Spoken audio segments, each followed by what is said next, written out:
کام ہوتے جا رہے ہیں، یہ لوگ غلبے پر غلبہ پا رہے ہیں، تو اب ان کو باہر کے اعتبار سے محنت نہیں ہے، اندرونی اعتبار سے ان کو کھوکھلا ہے، اندرونی اعتبار سے کھوکھلا۔ اب اندرونی اعتبار سے کھوکھلا کرنے کے لیے ہم تو باہر سے اندر آ نہیں سکتے، یہود بھی چونکہ ان کے ساتھ مصالحت ہو چکی ہے وہ بھی کچھ نہیں کر سکتے۔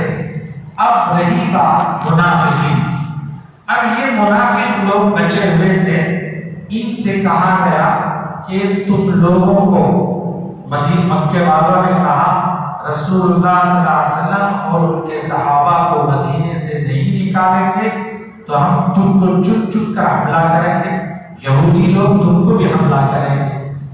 تو ان کے حملے کی تاب نہ لا کر یہ لوگ مسلمانوں کے عیبوں کو اور ان کی غلط چیزوں کو تلاش کرنے لگے، بلکہ موقع ایسا آیا کہ اسی درمیان میں ایک غزوہ پیش آیا، غزوہ بنی مصطلق جسے کہتے ہیں، جس غزوے میں رسول اللہ صلی اللہ علیہ وسلم بھی بنفس نفیس شہید تھے۔ غزوے سے واپس ہو رہے تھے، رات میں پڑاؤ ہوا، حضرت عائشہ رضی اللہ عنہا کا ایک واقعہ ہے، تو آگے کے رکوع میں تفصیل سے آئے گا تو آپ کو جب سمجھ میں آئے گا۔ تو اس موقع پر ان منافقین نے ام المؤمنین حضرت عائشہ صدیقہ رضی اللہ عنہا پر نعوذ باللہ گناہ کی تہمت لگائی۔ اب مسلمانوں کا ایمان یہ ہونا چاہیے کہ جیسے حضرت عیسیٰ علیہ السلام کی والدہ مریم علیہ السلام ہیں، ان کی قوم نے حضرت مریم علیہ السلام پر بھی تہمت لگائی تھی، تو اس تہمت کو اللہ رب العزت نے برات کے ذریعے سے اور پاکی کا اعلان فرمایا، ان اللہ اصطفاکی وطہرکی واصطفاکی علی نساء العالمین، اے مریم ہم نے تم کو چنا اور تم پاکیزہ ہو، وطہرکی واصطفاکی، تم انتخاب والی ہو، اور تم تمام عالم کی جتنی عورتیں ہیں تم تمام عورتوں میں چنندہ۔ تو اللہ رب العزت نے حضرت مریم علیہ السلام کے متعلق پاکی کا اعلان کیا اور انتخاب کا اعلان کیا، تمام جہاں کی عورتوں پر فضیلت کا بھی اعلان کیا۔ تو یہ ہمارا ایمان ہے، اس پر ہمارا ایمان۔ ایسے ہی ہمارا ایمان یہ بھی ہونا چاہیے کہ ام المؤمنین حضرت عائشہ صدیقہ رضی اللہ عنہا یہ ہماری ماں ہے، رسول اللہ صلی اللہ علیہ وسلم کی زوجہ مطہرہ۔ تو لوگوں نے بہتان ڈالا اور تہمت لگائی، تو اللہ کی طرف سے برات کا اعلان آیا کہ ھذا بہتان عظیم، اللہ نے کہا کہ یہ لوگ بہتان عظیم، یعنی ایسی بڑی بہتان لگائے ہیں جس کی سزا اللہ ان کو دینے والے ہیں۔ تو اللہ رب العزت نے برات کا حضرت عائشہ صدیقہ رضی اللہ عنہا کے بارے میں خود قرآن کی پوری ایک رکوع اللہ نے اتاری ہے ان کی شان میں، جن کی حضرت عائشہ صدیقہ رضی اللہ عنہا کی شان۔ تو اس صورت کے اندر یہ ساری باتیں اللہ بیان فرمائے ہیں، جو گناہ ہے اس گناہ پر کیا کیا سزا ملنے والی، زنا کی سزا کیا ہوگی، شوہر اگر اپنی بیوی پر تہمت لگاتا ہے، بہتان لگاتا ہے، اس پر اس کی کیا سزا ہوگی، یا کوئی عام آدمی کسی مسلمان پاکیزہ عورت پر عفت و عصمت پر انگلی اٹھاتا ہے، اس پر اس کی کیا سزا ہوگی، دنیا میں بھی آخرت میں۔ اسی لیے کہ اللہ یہ گناہ، یہ وہ ایسا گناہ ہے کبیرہ۔ کبیرہ گناہ اس کو کہتے ہیں جو توبہ کے بغیر معاف نہیں ہوتا، لیکن بعض گناہ ایسے ہیں جو توبہ کے ساتھ بھی معاف نہیں ہوتے۔ کیوں؟ جب تک بندہ معاف نہ کرے۔ اس میں سے غیبت، پیٹھ پیچھے کسی کی برائی کرنا۔ حضور اکرم صلی اللہ علیہ وسلم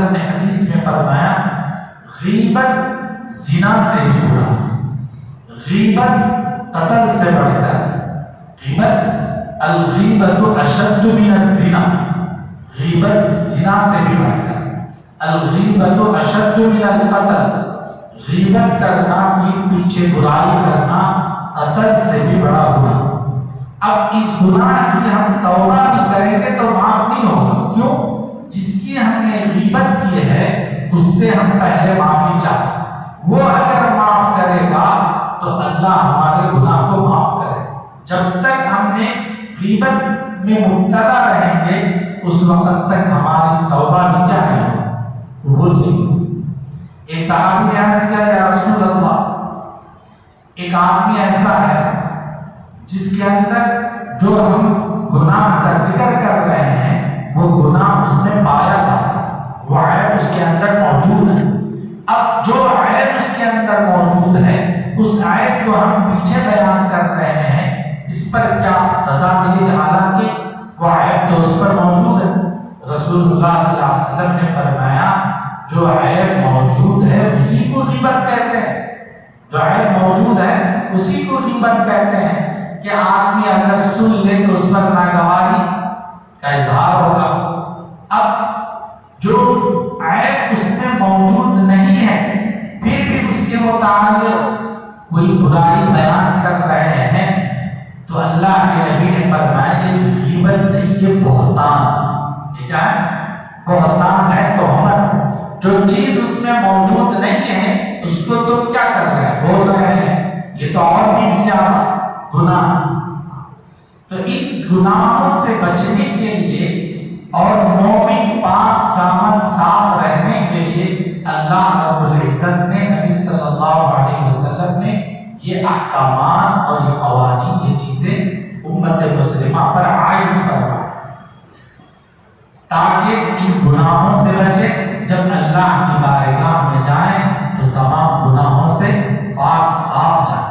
یہ نہ سمجھیں کہ میں دنیا میں جو چاہے بول لوں، جو چاہے کہہ لوں، میں بڑا ہوں، میں چھوٹا ہوں، ایسا نہیں ہے۔ ہر ایک کی پکڑ ہوگی، بڑے کی بھی ہوگی، چھوٹے کی بھی ہوگی، جاننے والے کی بھی ہوگی، نہیں جاننے والے کی بھی ہوگی۔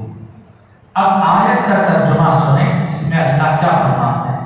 سورۃ انزلنا، ایک ایسی سورت جس کو ہم نے نازل کی، حالانکہ ساری صورتیں اللہ ہی نے نازل فرمائی لیکن یہاں اللہ خصوصیت کے اعتبار سے فرما رہے ہیں کہ اس کو ہم نے نازل کیا، وفرضناها، اور اس کے جتنے احکامات ہیں ان تمام احکامات کو ہم نے فرض کیا۔ فرض کا مطلب ان میں جو جو احکام بتائے جائیں گے وہ تمام ایمان والوں پر، امت مسلمہ پر ان احکامات پر عمل کرنا، ان کو چھوڑنے پر کیا گناہ ہے، عمل کرنے پر اللہ سے کیا ملتا ہے، وہ سب بتایا۔ وَأَنزَلْنَا فِيهَا آيَاتٍ بَيِّنَاتٍ، اور اس صورت میں ہم نے واضح کھول کھول کر آیتیں اتاری۔ ایسا نہیں کہ اس کو بول دیا چھوڑ دیا، ایسا نہیں، ہر چیز کو اللہ تبارک و تعالیٰ نے کھول کھول کر بیان فرمایا۔ زنا کرنے والا مرد ہے تو اس کو کیا سزا ملے گی، کتنے کوڑے لگائے جائیں گے، عورت ہے تو کتنے کوڑے لگائے جائیں گے، اور تہمت لگائے تو اس کی کیا سزا ہوگی، یہ ساری باتیں۔ اور اسی طرح کسی کے گھر میں داخل ہو تو سلام کے بغیر داخل ہونے پر کیا ہوگا، کب کیسے داخل ہونا ہے، نظروں کو جھکانے کا حکم، پردے کے احکامات، یہ سارے احکامات اس صورت کے اندر اللہ تبارک و تعالیٰ نے بیان فرمائے ہیں۔ وقتاً فوقتاً انشاءاللہ آپ کے سامنے آتے رہے۔ ایک بات بتا کر میں اپنی بات کو ختم کرتا ہوں۔ ارسطو بول کے بہت بڑا سائنسدان گزرا، وہ بہت بڑا جاننے والا، اس سے کسی نے کہا کہ میں ایک معتبر آدمی سے آپ کے متعلق کچھ غلط سنا، تو ارسطو نے کہا اس کی ایک بہترین بات، غیبت کرنے والا معتبر کیسے ہوتا ہے، غیبت کرنے والا معتبر کیسے ہوتا ہے، بولنے سے بول رہا ہے کہ میں نے ایک معتبر آدمی سے آپ کے بارے میں فلاں بات سنی ہے. وہ کہتے ہیں معتبر آدمی سے سنی ہے.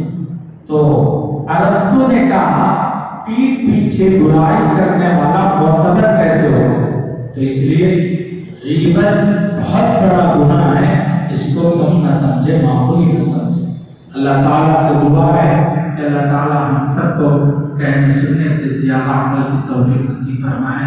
آمین. وآخر دعوانا الحمدللہ رب العالمین.